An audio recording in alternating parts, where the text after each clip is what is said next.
Hi there, Steve Kaufman. Here I am again in Palm Springs. My wife and I bought a little house here so that we can come here in the winter. We had to come down now to fix it up. I want to talk about communicating and language learning. I read somewhere that they think that the language ability in humans was developed so that humans could collaborate in the hunt or whatever it was that primitive human beings did. The ability to communicate intelligently, in other words, the language skill, gave them a tremendous advantage as a species. And when we learn a language, communicating is what it's all about. We learn in order to communicate, and we learn by communicating. Now, to me, communicating includes listening. When we're listening, we're communicating. When we're reading, we're communicating. When we're reading grammar rules, we're not communicating. That's not to say that we don't have to look at grammar rules to try to remind ourselves of how things work in the language, but the main way we learn is through communicating.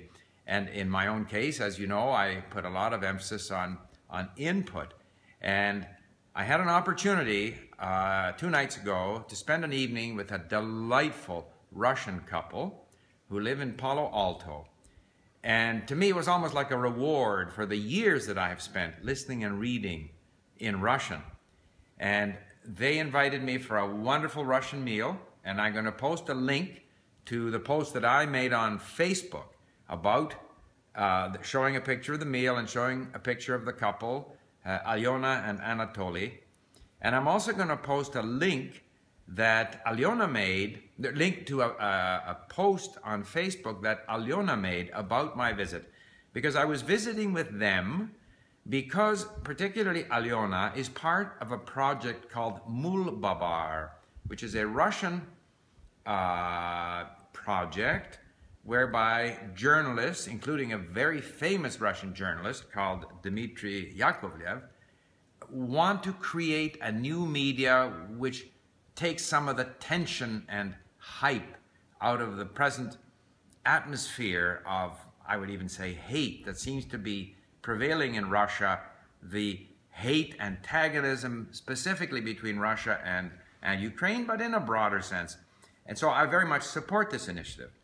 And so, but beyond that, for me to spend an evening talking in Russian, eating Russian food, experiencing that Russian atmosphere that I so much enjoy was a reward. And just a final note, communicating of course includes speaking, but it's not only speaking.